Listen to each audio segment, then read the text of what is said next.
Greater Bengaluru ಪ್ರಾಧಿಕಾರ ವ್ಯಾಪ್ತಿಯ 5 ನಗರ ಪಾಲಿಕೆಗಳ ಚುನಾವಣೆಯನ್ನು ನಡೆಸಲು ಸುಪ್ರೀಂ ಕೋರ್ಟ್ ಮತ್ತೊಮ್ಮೆ ಗಡುವು ವಿಸ್ತರಿಸಿದೆ. ಈ ಹಿಂದೆ ಆಗಸ್ಟ್ 31ರ ಒಳಗೆ ಚುನಾವಣೆ ನಡೆಸುವಂತೆ ನೀಡಿದ್ದ ನಿರ್ದೇಶನವನ್ನು ಪರಿಷ್ಕರಿಸಿ ಇದೀಗ 2026 ಡಿಸೆಂಬರ್ 31ರ ಒಳಗೆ ಚುನಾವಣಾ ಪ್ರಕ್ರಿಯೆ ಪೂರ್ಣಗೊಳಿಸುವಂತೆ ಆದೇಶಿಸಿದೆ. ಎಸ್ಐಆರ್ ಪ್ರಕ್ರಿಯೆಗೆ ಬಹುತೇಕ ಸಿಬ್ಬಂದಿಯನ್ನ ನಿಯೋಜಿಸಿರುವ ಹಿನ್ನೆಲೆ ಆಗಸ್ಟ್ 31ರ ಒಳಗೆ ಚುನಾವಣೆ ನಡೆಸಲು ಕಷ್ಟ ಅಂತ ರಾಜ್ಯ ಸರ್ಕಾರ ಹೇಳಿತ್ತು. ಅಲ್ಲದೆ ಚುನಾವಣೆ ನಡೆಸಲು ನ್ಯಾಯಾಲಯಕ್ಕೆ ಡಿಸೆಂಬರ್ 31ರವರೆಗೆ ಟೈಮ್ ಕೇಳಿತ್ತು. ಸರ್ಕಾರದ ಪರ ಹಿರಿಯ ವಕೀಲ ಕಪಿಲ್ ಸಿಬಲ್ ವಾದ ಮಂಡಿಸಿದ್ರು. ಇದೀಗ ಸುಪ್ರೀಂ ಕೋರ್ಟ್ನ ತ್ರಿಸದಸ್ಯ ಪೀಠವು ಇದೇ ಲಾಸ್ಟ್, ಮತ್ತೆ ಯಾವುದೇ ಕಾರಣಕ್ಕೂ ಕಾಲಾವಕಾಶ ಇಲ್ಲ ಅಂತ ರಾಜ್ಯ ಸರ್ಕಾರಕ್ಕೆ ಸೂಚನೆ ನೀಡಿದೆ.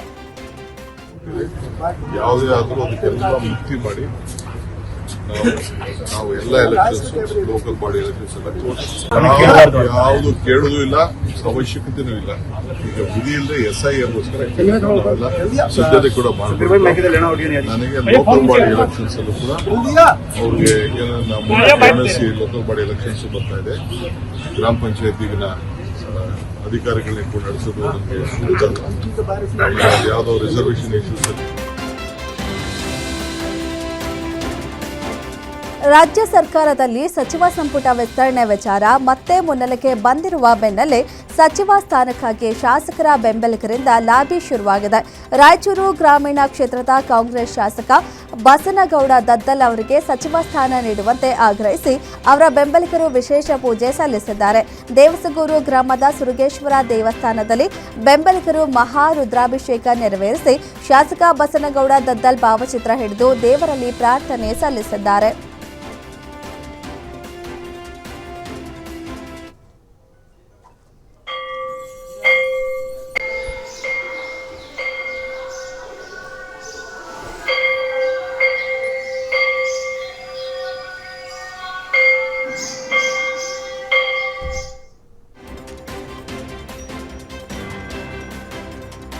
ಕಲಬುರಗಿಯ 5ನೇ JMFC ನ್ಯಾಯಾಲಯದ ACP ಸಂತೋಷ್ ಕುಮಾರ್ ಲೋಖಂಡೆ ಲೋಕಾಯುಕ್ತ ಅಧಿಕಾರಿಗಳ ಬಲೆಗೆ ಬಿದ್ದಿದ್ದಾರೆ. ರಾಜಿ ಅರ್ಜಿ ಸಲ್ಲಿಸಲು 10,000 ಲಂಚಕ್ಕೆ ಬೇಡಿಕೆ ಇಟ್ಟಿದ್ದ ಆರೋಪ ಸಂಬಂಧ ರಾಹುಲ್ ಎಂಬುವರು ಲೋಕಾಯುಕ್ತಕ್ಕೆ ದೂರು ನೀಡಿದ್ರು. ದೂರಿನ ಅನ್ವಯ ಕಾರ್ಯಾಚರಣೆ ನಡೆಸಿದ ಲೋಕಾಯುಕ್ತ ಅಧಿಕಾರಿಗಳು ನ್ಯಾಯಾಲಯದ ಸಂಕೀರ್ಣದಲ್ಲಿ ಲಂಚ ಹಣ ಸ್ವೀಕರಿಸುತ್ತಿದ್ದ ವೇಳೆ ಸಂತೋಷ್ ಕುಮಾರ್ ಲೋಖಂಡೆಯನ್ನ ವಶಕ್ಕೆ ಪಡೆದಿದ್ದಾರೆ. ಪ್ರಾಥಮಿಕ ಮಾಹಿತಿಯ ಪ್ರಕಾರ ಹಣದ ಜೊತೆಗೆ ಬಟ್ಟೆ, ಸೀರೆ, ಶೂ ಸೇರಿದಂತೆ ವಿವಿಧ ವಸ್ತುಗಳಿಗೂ ಬೇಡಿಕೆ ಇಟ್ಟಿದ್ರು ಎನ್ನಲಾಗಿದೆ. ಲೋಕಾಯುಕ್ತ ಪೊಲೀಸ್ ಇನ್ಸ್ಪೆಕ್ಟರ್ ಅರುಣ್ ಕುಮಾರ್ ನೇತೃತ್ವದಲ್ಲಿ ದಾಳಿ ನಡೆದಿದ್ದು ಪ್ರಕರಣದ ಕುರಿತು ಹೆಚ್ಚಿನ ತನಿಖೆ ಮುಂದುವರೆದಿದೆ. ಭೀಕರ ಅಪಘಾತದಲ್ಲಿ ನವ ವಿವಾಹಿತೆ ಮೃತಪಟ್ಟಿರುವ ಘಟನೆ ಮೈಸೂರಿನ ಆರ್ಟಿ ನಗರದ ಬಳಿ ನಡೆದಿದೆ. ಮಾಕನಹುಂಡಿ ಗ್ರಾಮದ ಮೇಘನ ಮೃತ ದುರ್ದೈವಿ. ಮೇಘನ 15 ದಿನಗಳ ಹಿಂದೆ ಅಷ್ಟೇ ಬಿದರಗೂಡು ಗ್ರಾಮದ ಪುನೀತ್ ಎಂಬಾತನ ಜೊತೆ ವಿವಾಹವಾಗಿತ್ತು. ನಿನ್ನೆ ಸಂಜೆ ಇಬ್ಬರು ಮನೆಗೆ ತೆರಳುತ್ತಿದ್ದಾಗ ಬೈಕ್ ಸ್ಕಿಡ್ ಆಗಿ ಅಪಘಾತ ಸಂಭವಿಸಿದೆ. ಮೇಘನ ಹೆಲ್ಮೆಟ್ ಧರಿಸದ ಹಿನ್ನೆಲೆ ಗಂಭೀರವಾಗಿ ಗಾಯಗೊಂಡು ಮೃತಪಟ್ಟಿದ್ದಾರೆ. ಪತಿ ಪುನೀತ್ಗೆ ತಲೆ, ಕೈಕಾಲಿಗೆ ಗಾಯಗಳಾಗಿದ್ದು ಸ್ಥಳೀಯ ಆಸ್ಪತ್ರೆಯಲ್ಲಿ ಚಿಕಿತ್ಸೆ ನೀಡಲಾಗುತ್ತಿದೆ. ಬೆಳಗಾವಿ ಜಿಲ್ಲೆ ಯರಗಟ್ಟಿ ತಾಲೂಕಿನ ನುಗ್ಗ್ಯಾನಟ್ಟಿ ಗ್ರಾಮದಲ್ಲಿ ಜಮೀನು ವಿಚಾರಕ್ಕೆ ಜೋಡಿ ಕೊಲೆ ನಡೆದಿದೆ. ಮೃತರನ್ನ ಲಗಮಪ್ಪ ರಾಮಣ್ಣನವರ್ ಹಾಗೂ ಬಸಪ್ಪ ರಾಮಣ್ಣನವರ್ ಎಂದು ಗುರುತಿಸಲಾಗಿದೆ. ತಡರಾತ್ರಿ 9 ಜನ ದುಷ್ಕರ್ಮಿಗಳು ಮನೆಗೆ ನುಗ್ಗಿ ಮಾರಕಾಸ್ತ್ರಗಳಿಂದ ಹಲ್ಲೆ ನಡೆಸಿ ಇಬ್ಬರನ್ನ ಬರ್ಬರವಾಗಿ ಹತ್ಯೆ ಮಾಡಿದ್ದಾರೆ. ಅಲ್ಲದೆ ಮನೆಯ ಮೇಲೆ ಕಲ್ಲು ತೂರಿ ಕುಟುಂಬಸ್ಥರ ಮೇಲೆ ಕ್ರೌರ್ಯ ಮೆರೆದಿದ್ದಾರೆ. ಅನ್ನವ್ವ ಎಂಬುವವರು ತಮ್ಮ ಮಗನಿಗೆ ಆಸ್ತಿಯಲ್ಲಿ ಪಾಲು ನೀಡುವಂತೆ ಬೇಡಿಕೆ ಇಟ್ಟಿದ್ರು. 9 ಎಕರೆ ಜಮೀನಿನ ಪೈಕಿ ಅನ್ನವ್ವ ತಂದೆ ಯಲ್ಲಪ್ಪ 1 ಎಕರೆ ಜಮೀನು ನೀಡಿದ್ರು. ಹಂಚಿಕೆಯಾಗಿದ್ದ ಜಮೀನು ಚೆಕ್ ಬಂದಿ ನಡೆಸಲು ಆರೋಪಿ ಅನ್ನವಳ ತಂದೆ ಕರೆದಿದ್ದ. ಆದರೆ ಇದಕ್ಕೆ ಯಲ್ಲಪ್ಪನ ತಂದೆ ಹಾಗೂ ಸಹೋದರರು ಚೆಕ್ ಬಂದಿಗೆ ಹೋಗದಿದ್ದಕ್ಕೆ ಆಕ್ರೋಶಗೊಂಡ ಆರೋಪಿಗಳು ರಾತ್ರಿ ಮನೆಗೆ ನುಗ್ಗಿ ಕೃತ್ಯ ಎಸಗಿದ್ದಾರೆ. ಜೋಡಿ ಕೊಲೆ ಮಾಹಿತಿ ತಿಳಿಸಿದ್ದಂತೆ ಪೊಲೀಸರು ಸ್ಥಳಕ್ಕೆ ಭೇಟಿ ನೀಡಿ ಪರಿಶೀಲನೆ ನಡೆಸಿದ್ದಾರೆ. ಈ ಸಂಬಂಧ ಮುರಗೋಡು ಪೊಲೀಸ್ ಠಾಣೆಯಲ್ಲಿ ಪ್ರಕರಣ ದಾಖಲಾಗಿದೆ. ಪ್ರಕರಣದ ಪ್ರಮುಖ ಆರೋಪಿ ಅನ್ನವಳನ್ನ ಪೊಲೀಸರು ಬಂಧಿಸಿದ್ದಾರೆ. ಪ್ರೀತಿಸಿ ಮದುವೆ ಆಗಿದ್ದ ನವ ವಿವಾಹಿತನನ್ನ ಬರ್ಬರವಾಗಿ ಕೊಲೆ ಮಾಡಿರುವ ಘಟನೆ ಬಳ್ಳಾರಿ ನಗರದ ಬಟ್ಟಿ ಏರಿಯಾದಲ್ಲಿ ನಿನ್ನೆ ರಾತ್ರಿ ನಡೆದಿದೆ. ನಬಿ ರಸೂಲ್ ಮೃತ ವ್ಯಕ್ತಿಯಾಗಿದ್ದು ಮದುವೆಯ ರಿಸೆಪ್ಷನ್ ಕಾರ್ಯಕ್ರಮ ಮುಗಿದ ಕೆಲವೇ ಹೊತ್ತಿನಲ್ಲಿ ನಬಿ ರಸೂಲ್ ಶವವಾಗಿ ಪತ್ತೆಯಾಗಿದ್ದಾನೆ. ವಿಚ್ಛೇದನ ಪಡೆದಿದ್ದ ಮಹಿಳೆಯನ್ನ ಮೃತ ನಬಿ ಪ್ರೀತಿಸಿ 15 ದಿನಗಳ ಹಿಂದೆ ಮನೆ ಬಿಟ್ಟು ಕರೆದುಕೊಂಡು ಬಂದಿದ್ದ. ಕೆಲವು ದಿನಗಳ ಬಳಿಕ ಇಬ್ಬರು ಮನೆಗೆ ವಾಪಸ್ ಆಗಿದ್ರು. ಈ ವೇಳೆ ರಸೂಲ್ ಸಂಬಂಧಿಕರು ಒಪ್ಪಿ ಅವರ ಮದುವೆ ಮಾಡಿಸಿದ್ರು. ನಿನ್ನೆ ಮನೆಯಲ್ಲಿಯೇ ರಸೂಲ್ ಮದುವೆ ನಡೆದಿತ್ತು. ಸಂಭ್ರಮದಿಂದ ಮದುವೆ ಮತ್ತು ರಿಸೆಪ್ಷನ್ ಕಾರ್ಯಕ್ರಮ ನಡೆದ ಕೆಲ ಹೊತ್ತಿನ ಬಳಿಕ ಸ್ನೇಹಿತ ಕರೆದ ಅಂತ ರಸೂಲ್ ಹೊರ ಹೋಗಿದ್ದ. ರಾತ್ರಿ 2 ಗಂಟೆ ಆದ್ರೂ ಮನೆಗೆ ಮರಳಿ ಬಂದಿರಲಿಲ್ಲ. ಹೀಗಾಗಿ ಮನೆ ಸುತ್ತಮುತ್ತ ಪೋಷಕರು ಸಂಬಂಧಿಕರು ಹುಡುಕಾಡಿದಾಗ ಮನೆಯಿಂದ 700 ಮೀಟರ್ ದೂರದಲ್ಲಿ ರಸೂಲ್ ಶವ ಪತ್ತೆಯಾಗಿದೆ. ಈ ಸಂಬಂಧ ಕೌಲಾ ಬಜಾರ್ ಪೊಲೀಸ್ ಠಾಣೆಯಲ್ಲಿ ಪ್ರಕರಣ ದಾಖಲಾಗಿದೆ. ಕಾರು ಡಿಕ್ಕಿಯಾಗಿ 2 ವರ್ಷದ ಬಾಲಕ ಸ್ಥಳದಲ್ಲೇ ಮೃತಪಟ್ಟಿರುವ ಘಟನೆ ತುಮಕೂರು ಜಿಲ್ಲೆ ಶಿರಾ ತಾಲೂಕಿನ ಬುಕ್ಕಾಪಟ್ಟಣದಲ್ಲಿ ನಡೆದಿದೆ. ಬಾನು ಸೈಯದ್ ಉಮೇರ್ ಹಾಗೂ ಜಾಕಿಯಾ ಬಾನು ಎಂಬುವರ ಮಗ ಹುಸೇಫಾ ಮೃತ ದುರ್ದೈವಿ. ಮನೆ ಮುಂದೆ ಆಟವಾಡ್ತಿದ್ದ ಬಾಲಕನಿಗೆ ಕಾರು ವೇಗವಾಗಿ ಬಂದು ಡಿಕ್ಕಿ ಹೊಡೆದಿದೆ. ಪರಿಣಾಮ ಬಾಲಕ ಸ್ಥಳದಲ್ಲೇ ಮೃತಪಟ್ಟಿದ್ದು, ಘಟನೆ ಬಳಿಕ ಕಾರು ಚಾಲಕ ಪರಾರಿಯಾಗಿದ್ದಾನೆ. ಘಟನಾ ಸ್ಥಳಕ್ಕೆ ಪೊಲೀಸರು ಭೇಟಿ ನೀಡಿ ಪರಿಶೀಲನೆ ನಡೆಸಿದ್ದು, ಶಿರಾ ಪೊಲೀಸ್ ಠಾಣೆಯಲ್ಲಿ ಪ್ರಕರಣ ದಾಖಲಾಗಿದೆ. ದ್ವಿಚಕ್ರ ವಾಹನದ ಟೈರ್ಗೆ ಬುರ್ಕಾ ಸುತ್ತಕೊಂಡು ಸಿಡಿಪಿಒ ಕಚೇರಿ ನೌಕರೆ ಸ್ಥಳದಲ್ಲೇ ಮೃತಪಟ್ಟಿದ್ದಾರೆ. ತುಮಕೂರು ಜಿಲ್ಲೆ ಚಿಕ್ಕನಾಯಕನಹಳ್ಳಿ ಪಟ್ಟಣದ ಅರಣ್ಯ ಭವನದ ಮುಂಭಾಗ ಘಟನೆ ನಡೆದಿದ್ದು, ತಂದೆಯ ಜೊತೆ ಬೈಕ್ನಲ್ಲಿ ಕಚೇರಿಗೆ ಹೋಗುವಾಗ ಟೈರ್ಗೆ ಬುರ್ಕಾ ಸುತ್ತಿ ಕೆಳಗೆ ಬಿದ್ದು ಸಿಡಿಪಿಒ ಕಂಪ್ಯೂಟರ್ ಆಪರೇಟರ್ ಫಾತಿಮಾ ಮೃತಪಟ್ಟಿದ್ದಾರೆ.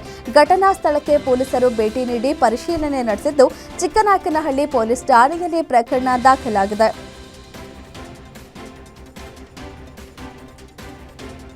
ಆಟೋಗೆ ಕಾರು ಡಿಕ್ಕಿಯಾಗಿ ಚಾಲಕ ಸ್ಥಳದಲ್ಲೇ ಮೃತಪಟ್ಟಿರುವ ಘಟನೆ ಕೋಲಾರ ತಾಲೂಕಿನ ಅರಾಬಿ ಕೊತ್ತನೂರು ಗೇಟ್ ಬಳಿ ನಡೆದಿದೆ. ನರಸಾಪುರ ಗ್ರಾಮದ ನಿವಾಸಿ ನಿಖಿಲ್ ಮೃತ ದುರ್ದೈವಿ ನರಸಾಪುರದಿಂದ ಕೋಲಾರ ಕಡೆಗೆ ಹೋಗ್ತಿದ್ದಾಗ ಅಪಘಾತ ಸಂಭವಿಸಿದ್ದು, ಘಟನೆ ಬಳಿಕ ಕಾರು ಚಾಲಕ ಎಸ್ಕೇಪ್ ಆಗಿದ್ದಾನೆ. ಸ್ಥಳಕ್ಕೆ ಪೊಲೀಸರು ಭೇಟಿ ನೀಡಿ ಪರಿಶೀಲನೆ ನಡೆಸಿದ್ದು, ಕೋಲಾರ ಗ್ರಾಮಾಂತರ ಪೊಲೀಸ್ ಠಾಣೆಯಲ್ಲಿ ಪ್ರಕರಣ ದಾಖಲಾಗಿದೆ.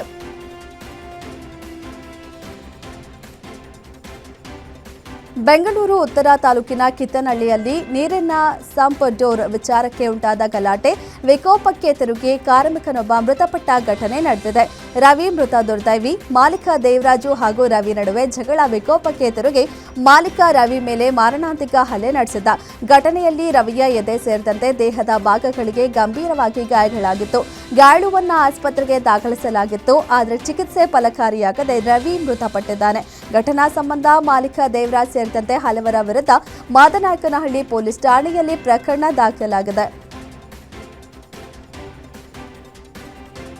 ರಾಮನಗರ ಸಮೀಪ ಬೆಳಗಾವಿ ಗೋವಾ ಹೆದ್ದಾರಿಯಲ್ಲಿ ಮದ್ಯದ ಅಮಲಿನಲ್ಲಿ ಟ್ಯಾಕ್ಸಿ ಚಾಲಕನ ನಿರ್ಲಕ್ಷ್ಯದಿಂದ ಸರಣಿ ಅಪಘಾತ ಸಂಭವಿಸಿದೆ.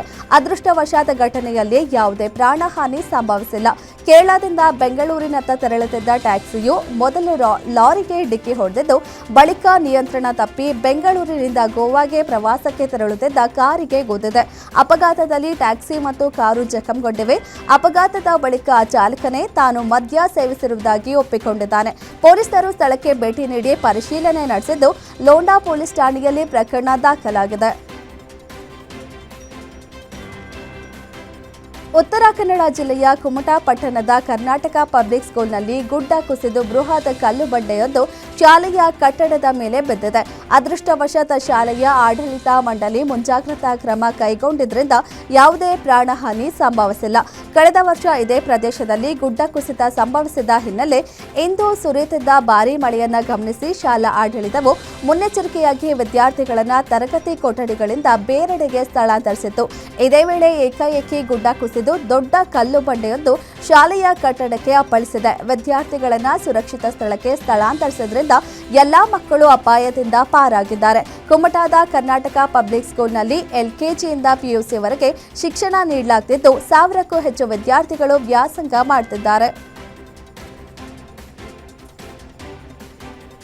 ಪಡಿತರ ಅಕ್ಕಿ ಹಾಗೂ ರಾಗಿಯನ್ನ ಅಕ್ರಮವಾಗಿ ಸಾಗಿಸುತ್ತಿದ್ದ ಲಾರಿಯನ್ನ ಪೊಲೀಸರು ವಶಕ್ಕೆ ಪಡೆದಿದ್ದಾರೆ. ದಾವಣಗೆರೆ ನಗರದ ಶಾಮನೂರು ಬಳಿಯ ರಾಷ್ಟ್ರೀಯ ಹೆದ್ದಾರಿ ಬಳಿ ಖಚಿತ ಮಾಹಿತಿ ಮೇರೆಗೆ ದಾಳಿ ನಡೆಸಿ ಸುಮಾರು 200 ಕ್ವಿಂಟಲ್ ಅಕ್ಕಿ ಹಾಗೂ ರಾಗಿಯನ್ನ ವಶಪಡಿಸಿಕೊಂಡಿದ್ದಾರೆ.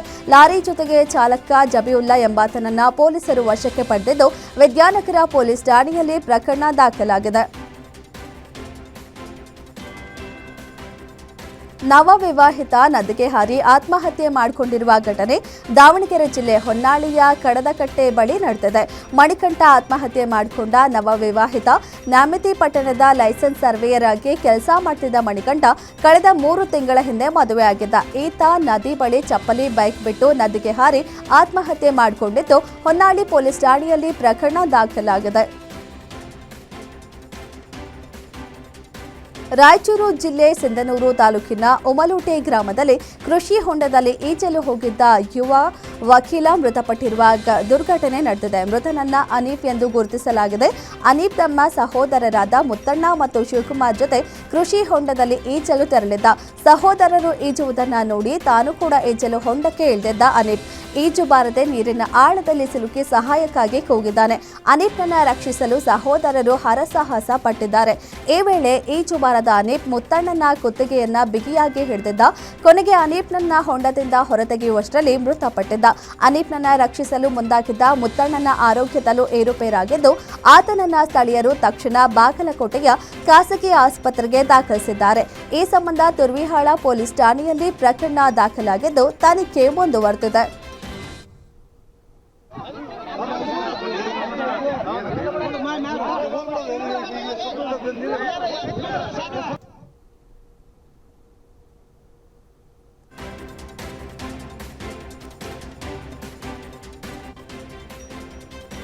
ಬೆಂಗಳೂರು ಗ್ರಾಮಾಂತರ ಜಿಲ್ಲೆಯ ದೇವನಹಳ್ಳಿ ಸರ್ಕಾರಿ ಆಸ್ಪತ್ರೆಯಲ್ಲಿ ಕಾರ್ಯನಿರ್ವಹಿಸುವ ವೈದ್ಯ ಡಾಕ್ಟರ್ ರಾಮಚಂದ್ರ ವಿರುದ್ಧ ಹೆರಿಗೆ ಮಾಡಿಕೊಟ್ಟ ಬಳಿಕ 10,000 ಲಂಚಕ್ಕೆ ಬೇಡಿಕೆ ಇಟ್ಟಿದ್ದಾರೆ ಎಂಬ ಆರೋಪ ಕೇಳಿಬಂದಿದೆ.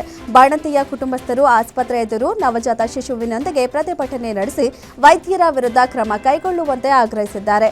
ಹಣ ನೀಡದಿದ್ದರೆ ತಾಯಿ ಮತ್ತು ಮಗುವನ್ನ ಡಿಸ್ಚಾರ್ಜ್ ಮಾಡಿಕೊಂಡು ಹೋಗುವಂತೆ ಹೇಳಿದ್ದಾರೆ ಎಂದು ಆರೋಪಿಸಿದ್ದಾರೆ.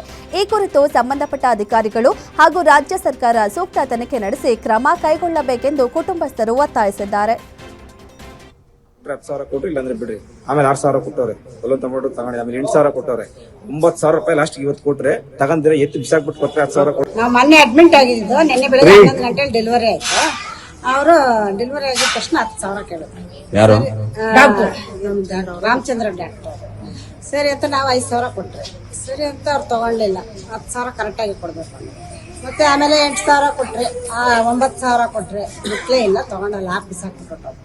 ಅದಕ್ಕೆ ನಮ್ಗೆ ದುಡ್ಡು ಆಮೇಲೆ ಸಾಲಿಲ್ಲ ಅಂತ ಅಣ್ಣವ್ರಿಗೆ ಫೋನ್ ಮಾಡಿದ್ರೆ ದುಡ್ಡು ಸ್ವಲ್ಪ ಬೇಕು, ಈ ತರ ಕೇಳ್ತಾ ಇದಾರೆ, 10,000ನೇ ಬೇಕು. ಖಾಸಗಿ ಶಾಲಾ ಬಸ್ ಹರಿದು 5 ವರ್ಷದ ಬಾಲಕ ಮೃತಪಟ್ಟಿರುವ ಘಟನೆ ಕಲಬುರಗಿಯ ಅಂಬಿಕಾ ನಗರದಲ್ಲಿ ನಡೆದಿದೆ. ವೇದಾಂತ ಮೃತ ದುರ್ದೈವಿ. ರಸ್ತೆ ದಾಟುತ್ತಿದ್ದಾಗ ಬಾಲಕನ ಮೇಲೆ ಬಸ್ ಹರಿದ ಪರಿಣಾಮ ಬಾಲಕ ಸ್ಥಳದಲ್ಲೇ ಮೃತಪಟ್ಟಿದ್ದಾನೆ. ಘಟನಾ ಸ್ಥಳಕ್ಕೆ ಪೊಲೀಸರು ಭೇಟಿ ನೀಡಿ ಪರಿಶೀಲನೆ ನಡೆಸಿದ್ದು ಸದ್ಯ ಬಾಲಕನ ಮೃತದೇಹವನ್ನು ಜಿಮ್ಸ್ ಶವಗಾರಕ್ಕೆ ರವಾನಿಸಲಾಗಿದೆ. ಬೆಂಗಳೂರು ಕೆಂಪೇಗೌಡ ಅಂತಾರಾಷ್ಟ್ರೀಯ ವಿಮಾನ ನಿಲ್ದಾಣದಲ್ಲಿ ಬೆಂಗಳೂರಿನಿಂದ ಅಹಮದಾಬಾದ್ಗೆ ತೆರಳಲು ಸಿದ್ಧವಾಗಿದ್ದ ಇಂಡಿಗೋ ಸಂಸ್ಥೆಯ 6E6423 ವಿಮಾನಕ್ಕೆ ಬಾಂಬ್ ಬೆದರಿಕೆ ಸಂದೇಶ ಪತ್ತೆಯಾಗಿತ್ತು.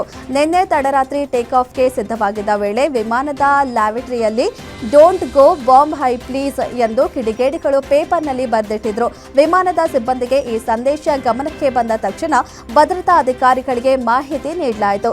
ಭದ್ರತಾ ಸಿಬ್ಬಂದಿ ತಪಾಸಣೆ ನಡೆಸಿದ ಬಳಿಕ ಅದು ಹುಸಿ ಬಾಂಬ್ ಬೆದರಿಕೆ ಅನ್ನೋದು ಗೊತ್ತಾಗಿದೆ.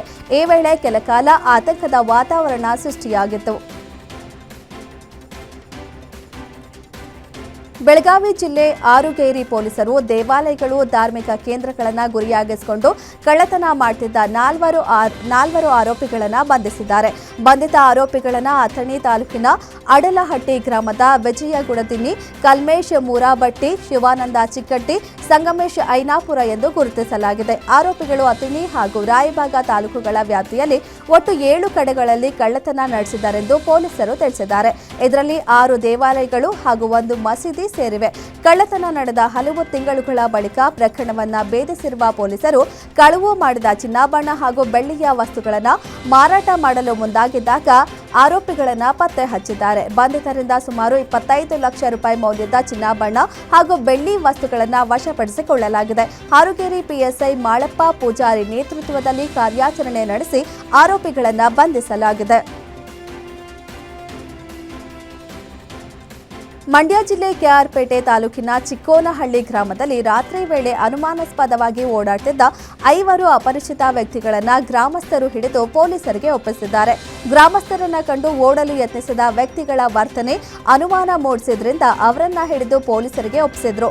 ಬಳಿಕ ಪೊಲೀಸರು ಗ್ರಾಮಸ್ಥರ ಸಮ್ಮುಖದಲ್ಲಿ ಪರಿಶೀಲನೆ ನಡೆಸಿದ ವೇಳೆ 5 ಅಪರಿಚಿತರ ಬಳಿ ಚಿನ್ನದ ನಾಣ್ಯದ ಮಾದರಿಯ ಕೆಲವು ನಾಣ್ಯಗಳು ಪತ್ತೆಯಾಗಿವೆ. ಘಟನೆ ಕುರಿತು ಹೆಚ್ಚಿನ ತನಿಖೆ ನಡೆಸಲು 5ರನ್ನ ಪೊಲೀಸರು ವಶಕ್ಕೆ ಪಡೆದು ಠಾಣೆಗೆ ಕರೆದೊಯ್ದಿದ್ದಾರೆ. ಈ ಸಂಬಂಧ ಕೆಆರ್ಪೇಟೆ ಪಟ್ಟಣ ಪೊಲೀಸ್ ಠಾಣೆಯಲ್ಲಿ ಪ್ರಕರಣ ದಾಖಲಾಗಿದೆ. ಬೀದರ್ ಜಿಲ್ಲೆ ಹುಮನಾಬಾದ್ ತಾಲೂಕಿನ ಹಳ್ಳಿಕೇಡ ಗ್ರಾಮದಲ್ಲಿ ವೃದ್ಧ ದಂಪತಿ ಕೂರಿಗೆಗೆ ತಾವೇ ಹೆಗಲು ಕೊಟ್ಟು ಬಿತ್ತನೆ ಮಾಡಿದ್ದಾರೆ. ತಿಪ್ಪಣ್ಣ ಮತ್ತು ಗಂಗಮ್ಮ ದಂಪತಿ ಎತ್ತು ಅಥವಾ ಟ್ರ್ಯಾಕ್ಟರ್ ಬಳಸಲು ಸಾಧ್ಯವಾಗದ ಪರಿಸ್ಥಿತಿಯಲ್ಲಿ ಸ್ವತಃ ಕೂರಿಗೆ ಎಳೆದು ಹೊಲದಲ್ಲಿ ಬಿತ್ತನೆ ನಡೆಸಿದ್ದಾರೆ. ವೃದ್ಧೆ ಗಂಗಮ್ಮ ಕೂಡ ಹೆಗಲು ಕೊಟ್ಟು ಪತಿಯೊಂದಿಗೆ ಹೊಲದಲ್ಲಿ ದುಡಿದಿದ್ದಾರೆ. ಜಮೀನಿನಲ್ಲಿ ಕೃಷಿ ಮಾಡಿಕೊಂಡು ಜೀವನ ಸಾಗಿಸುತ್ತಿರುವ ಈ ದಂಪತಿ ತಮಗೆ ಸ್ವಂತ ಮನೆ, ಸಮರ್ಪಕ ಜಮೀನು ಹಾಗೂ ಸರ್ಕಾರಿ ಸೌಲಭ್ಯಗಳಿಲ್ಲ ಎಂದು ಕಣ್ಣೀರಿಟ್ಟಿದ್ದಾರೆ. ಮೊದಲಿಗೆ ಉದ್ದು ಬಿತ್ತನೆ ಮಾಡಿದ್ರೂ ಮಳೆ ಕೊರತೆಯಿಂದ ಮೊಳಕೆ ಬರಲಿಲ್ಲ. ಇದರಿಂದ ಅದೇ ಜಮೀನಿನಲ್ಲಿ ಮತ್ತೆ ತೊಗರಿ ಬಿತ್ತನೆ ಮಾಡಲು ಮುಂದಾಗಿದ್ದು ಆರ್ಥಿಕ ಸಂಕಷ್ಟದಲ್ಲಿರುವ ಕಾರಣ ಕೂರಿಗೆಗೆ ತಾವೇ ಇಳಿದು ಕೆಲಸ ಮಾಡಬೇಕಾದ ಪರಿಸ್ಥಿತಿ ಎದುರಾಗಿದೆ. ಸರ್ಕಾರದಿಂದ ಯಾವುದೇ ರೀತಿಯ ನೆರವು ದೊರೆತಿಲ್ಲ ಎಂದು ಅಳಲು ತೋಡಿಕೊಂಡಿರುವ ದಂಪತಿ ತಮ್ಮಂತ ಬಡ ರೈತರಿಗೆ ಅಗತ್ಯ ಸಹಾಯ ಒದಗಿಸುವಂತೆ ಸರ್ಕಾರ ಹಾಗೂ ಜನಪ್ರತಿನಿಧಿಗಳಿಗೆ ಮನವಿ ಮಾಡಿದ್ದಾರೆ. ಟ್ರ್ಯಾಕ್ಟರ್ಗೆ ಹಿಂಬದಿಯಿಂದ ಲಾರಿ ಡಿಕ್ಕಿಯಾಗಿ ಟ್ರ್ಯಾಕ್ಟರ್ನಲ್ಲಿದ್ದ 2 ಕೂಲಿ ಕಾರ್ಮಿಕರು ಸ್ಥಳದಲ್ಲೇ ಮೃತಪಟ್ಟಿದ್ದಾರೆ. ತುಮಕೂರು ಜಿಲ್ಲೆ ಶಿರಾ ಬಳಿಯ ಜೋಗೇಹಳ್ಳಿಯ ರಾಷ್ಟ್ರೀಯ ಹೆದ್ದಾರಿಯಲ್ಲಿ ಘಟನೆ ನಡೆದಿದ್ದು ಮಧ್ಯಪ್ರದೇಶದ ಬಾರಿಲಾಲ್, ಛತ್ತೀಸ್ಗಢದ ಗೋಲು ಜೋಗಿ ಮೃತ ದುರ್ದೈವಿಗಳು. ಅಪಘಾತದಲ್ಲಿ ಇನ್ನೂ 10 ಮಂದಿಗೆ ಸಣ್ಣ ಪುಟ್ಟ ಗಾಯಗಳಾಗಿದ್ದು ಗಾಯಾಳುಗಳಿಗೆ ತುಮಕೂರು ಜಿಲ್ಲಾಸ್ಪತ್ರೆಯಲ್ಲಿ ಚಿಕಿತ್ಸೆ ನೀಡಲಾಯಿತು.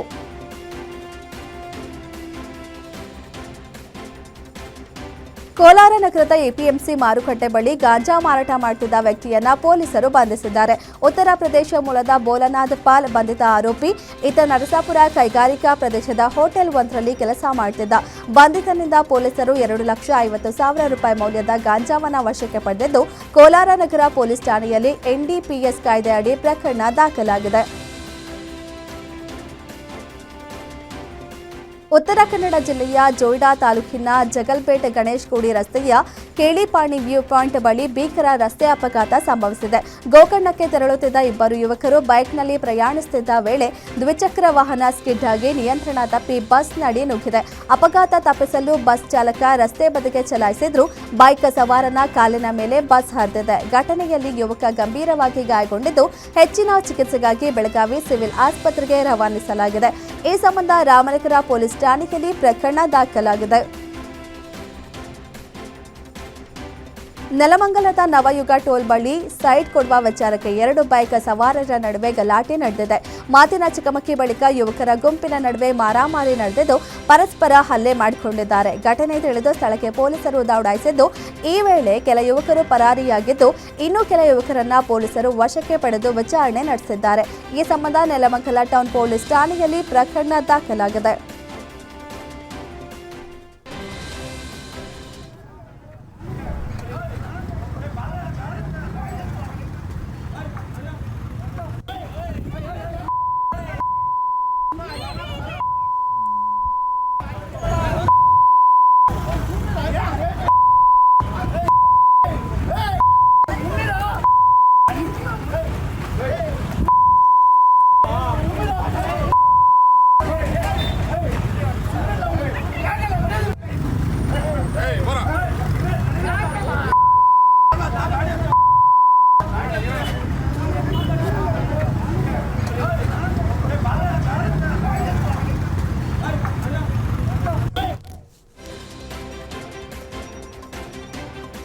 ದಕ್ಷಿಣ ಕನ್ನಡ ಜಿಲ್ಲೆಯ ಬಂಟ್ವಾಳ ತಾಲೂಕಿನ ಬಿಸಿ ರೋಡ್ ಬಸ್ ನಿಲ್ದಾಣದಲ್ಲಿ ನಿನ್ನೆ ಸಂಜೆ ನಡೆದ ಯುವತಿಯೊಬ್ಬಳ ಹತ್ಯೆ ಇಡೀ ರಾಜ್ಯವನ್ನೇ ಬೆಚ್ಚಿ ಬೀಳಿಸಿದೆ. 21 ವರ್ಷದ ಲಾವಣ್ಯ ಕೊಲೆಯಾದ ಯುವತಿ ತನ್ನ ಪ್ರೀತಿಯನ್ನ ಒಪ್ಪಿಕೊಳ್ಳಿಲ್ಲ ಎಂಬ ಕ್ಷುಲ್ಲಕ ಕಾರಣಕ್ಕೆ ಆರೋಪಿ ಈ ಹೇಯ ಕೃತ್ಯ ಎಸಗಿದ್ದು ಮಂಗಳೂರು ಹೊರವಲಯದ ವಾಜಂಜೂರು ಪಚ್ಚನಾಡಿ ಬಳಿ ಪೊಲೀಸರು ಆತನನ್ನ ವಶಕ್ಕೆ ಪಡೆದಿದ್ದಾರೆ. ಮೃತ ಲಾವಣ್ಯ ಕಲ್ಕಡದ ಖಾಸಗಿ ನರ್ಸಿಂಗ್ ಹೋಂನಲ್ಲಿ ಸಿಬ್ಬಂದಿಯಾಗಿ ಕೆಲಸ ಮಾಡುತ್ತಿದ್ದು ಆಕೆ ಮತ್ತು ಆರೋಪಿ ಚೇತನ್ ಇಬ್ಬರು ದೂರದ ಸಂಬಂಧಿಗಳಾಗಿದ್ದು ಯುವತಿಯನ್ನ ಆರೋಪಿ ಇಷ್ಟಪಟ್ಟಿದ್ದ ಎನ್ನಲಾಗಿದೆ. ನಿನ್ನೆ ಸಂಜೆ ಲಾವಣ್ಯ ಬಂಟ್ವಾಳದಿಂದ ಕಕ್ಕೆ ಪದವಿಗೆ ತೆರಳುವಾಗ ಆಕೆಯನ್ನ ಚೇತನ್ ಮಚ್ಚಿನಿಂದ ಕೊಚ್ಚಿ ಬರ್ಬರವಾಗಿ ಕೊಲೆ ಮಾಡಿದ್ದಾನೆ. ದಾವಣಗೆರೆ ತಾಲೂಕಿನ ಹೆಬ್ಬಾಳು ಗ್ರಾಮದ ಸಮೀಪದ ಟೋಲ್ ಗೇಟ್ ಬಳಿ ರಾಷ್ಟ್ರೀಯ ಹೆದ್ದಾರಿ ಪ್ರಾಧಿಕಾರ ಹಾಗೂ ಗ್ರಾಮಾಂತರ ಠಾಣೆ ಪೊಲೀಸರ ಜಂಟಿ ಕಾರ್ಯಾಚರಣೆಯಲ್ಲಿ ರಸ್ತೆಯ ಬದಿಯಲ್ಲಿದ್ದ ಗೂಡಂಗಡಿಗಳನ್ನು ತೆರವುಗೊಳಿಸಲಾಯಿತು. ಟೋಲ್ ಗೇಟ್ ಸುತ್ತಮುತ್ತ ನಿರ್ಮಾಣವಾಗಿದ್ದ ಗೂಡಂಗಡಿಗಳಿಂದ ರಾಷ್ಟ್ರೀಯ ಹೆದ್ದಾರಿಯಲ್ಲಿ ವಾಹನ ಸಂಚಾರಕ್ಕೆ ನಿತ್ಯ ಅಡ್ಡಿಯಾಗ್ತಿದ್ದು ಜನಜಂಗುಳಿ ಹೆಚ್ಚಾಗಿ ಅಪಘಾತಗಳ ಸಂಭವಕ್ಕೂ ಕಾರಣವಾಗ್ತಿದೆ ಎಂಬ ಆರೋಪ ಕೇಳಿಬಂದಿತು. ಈ ಹಿನ್ನೆಲೆ ಸಂಬಂಧಪಟ್ಟ ಅಧಿಕಾರಿಗಳು ಹಲವು ಬಾರಿ ಗೂಡಂಗಡಿ ಮಾಲೀಕರಿಗೆ ನೋಟಿಸ್ ನೀಡಿದ್ರೂ ಅವರು ತೆರವುಗೊಳಿಸಲು ಮುಂದಾಗಿರಲಿಲ್ಲ. ಹೀಗಾಗಿ ರಾಷ್ಟ್ರೀಯ ಹೆದ್ದಾರಿ ಪ್ರಾಧಿಕಾರ ಹಾಗೂ ಗ್ರಾಮಾಂತರ ಠಾಣೆ ಪೊಲೀಸರು ಜಂಟಿಯಾಗಿ ಕಾರ್ಯಾಚರಣೆ ನಡೆಸಿ ಗೂಡಂಗಡಿಗಳನ್ನು ತೆರವುಗೊಳಿಸಿದ್ರು. ಕಾರ್ಯಾಚರಣೆಯ ವೇಳೆ ಅಧಿಕಾರಿಗಳು ಮತ್ತು ಗೂಡಂಗಡಿ ಮಾಲೀಕರ ನಡುವೆ ಕೆಲಕಾಲ ವಾಕ್ಸಮರವೂ ನಡೆಯಿತು. ಆಷಾಢ ಮಾಸದ ಮೊದಲ ಶುಕ್ರವಾರದಂದು ನಾಡ ಅಧಿದೇವತೆ ಮೈಸೂರಿನ ಶ್ರೀ ಚಾಮುಂಡೇಶ್ವರಿ ಸನ್ನಿಧಿಗೆ ಭಕ್ತ ಸಾಗರವೇ ಹರಿದು ಬಂದಿದೆ. ತಾಯಿಗೆ ವಿಶೇಷ ಪೂಜೆ ಹಾಗೂ ಲಕ್ಷ್ಮೀ ಅಲಂಕಾರ ನೆರವೇರಿಸಲಾಗಿದ್ದು ಹಸಿರು ಹಾಗೂ ಕೆಂಪು ಬಣ್ಣ ಸೀರೆಯಲ್ಲಿ ಉತ್ಸವ ಮೂರ್ತಿ ಕಂಗೊಳಿಸುತ್ತಿದೆ. ಸರತಿ ಸಾಲಿನಲ್ಲಿ ನಿಂತು ಭಕ್ತರು ದೇವಿಯ ದರ್ಶನ ಪಡೆದಿದ್ದು ನೂಕು ನುಗ್ಗಲು ಉಂಟಾಗದಂತೆ ಪೊಲೀಸ್ ಇಲಾಖೆ ಮುಂಜಾಗ್ರತಾ ಕ್ರಮ ಕೈಗೊಂಡಿದೆ. ಆಷಾಢ ಮಾಸದ ಮೊದಲ ಶುಕ್ರವಾರದಂದು ಸಿಎಂ ಡಿಕೆ ಶಿವಕುಮಾರ್ ಪತ್ನಿ ಉಷಾ ಅವರು ಚಾಮುಂಡಿ ಬೆಟ್ಟಕ್ಕೆ ಭೇಟಿ ನೀಡಿದ್ದಾರೆ. ಡಿಕೆ ಶಿವಕುಮಾರ್ ಅವರು ರಾಜ್ಯದ ಮುಖ್ಯಮಂತ್ರಿಯಾದರೆ ನಾಡದೇವತೆ ಚಾಮುಂಡೇಶ್ವರಿಗೆ ಉಡಿಸಲು ಸೀರೆ ನೀಡುವುದಾಗಿ ಉಷಾ ಶಿವಕುಮಾರ್ ಅವರು ಈ ಹಿಂದೆ ಹರಕೆ ಹೊತ್ತಿದ್ರು. ಅದರಂತೆ ಇಂದು ಆಷಾಢ ಮಾಸದ ಮೊದಲ ಶುಕ್ರವಾರದ ಅತ್ಯಂತ ಪವಿತ್ರ ದಿನದಂದು ಚಾಮುಂಡಿ ಬೆಟ್ಟಕ್ಕೆ ಭೇಟಿ ನೀಡಿ ದೇವಿಗೆ ವಿಶೇಷ ಪೂಜೆ ಸಲ್ಲಿಸಿದರು. ಕೃಷಿ ಇಲಾಖೆಯ ನಿಯಮಬಾಹಿರ ನೇಮಕಾತಿ ಕ್ರಮವನ್ನು ವಿರೋಧಿಸಿ ಕೃಷಿ ವಿದ್ಯಾರ್ಥಿಗಳು ಧಾರವಾಡದ ಜಿಲ್ಲಾಧಿಕಾರಿ ಕಚೇರಿ ಎದುರು ಪ್ರತಿಭಟನೆ ನಡೆಸಿದರು. ಕೃಷಿ ಅಧಿಕಾರಿ ಹುದ್ದೆಗೆ ಬಿಇ ಮತ್ತು ಬಿಟೆಕ್ ವಿದ್ಯಾರ್ಥಿಗಳು ಅರ್ಜಿ ಸಲ್ಲಿಸಲು ಅವಕಾಶ ನೀಡಿರುವುದಕ್ಕೆ ಕೃಷಿ ವಿದ್ಯಾರ್ಥಿಗಳು ತೀವ್ರ ಆಕ್ರೋಶ ವ್ಯಕ್ತಪಡಿಸಿದರು. ಇಂಜಿನಿಯರಿಂಗ್ ವಿದ್ಯಾರ್ಥಿಗಳಿಗೆ ಅವಕಾಶ ನೀಡಿರುವುದು ಕೃಷಿ ಪದವಿ ಪಡೆದ ವಿದ್ಯಾರ್ಥಿಗಳ ಹಕ್ಕಿಗೆ ಧಕ್ಕೆ ತರುತ್ತದೆ ಎಂದು ಆರೋಪಿಸಿ ವಿದ್ಯಾರ್ಥಿಗಳು ಕೃಷಿ ಇಲಾಖೆ ಹಾಗೂ ಸರ್ಕಾರದ ವಿರುದ್ಧ ಧಿಕ್ಕಾರ ಕೂಗಿ ಪ್ರತಿಭಟನೆ ನಡೆಸಿದರು. ಪ್ರತಿಭಟನೆಯಲ್ಲಿ ಸಾವಿರಾರು ಕೃಷಿ ವಿದ್ಯಾರ್ಥಿಗಳು ಭಾಗವಹಿಸಿದ್ರು. ಈ ವೇಳೆ ವಿದ್ಯಾರ್ಥಿಗಳ ನಡುವೆ ಕೋತಿಯೊಂದು ಕುಳಿತಿತ್ತು. ಪ್ರತಿಭಟನಾ ಸ್ಥಳದಲ್ಲಿ ಕೆಲಕಾಲ ವಿದ್ಯಾರ್ಥಿಗಳ ಮುಂದೆಯೇ ಕೋತಿ ಕುಳಿತು ಗಮನ ಸೆಳೆಯಿತು.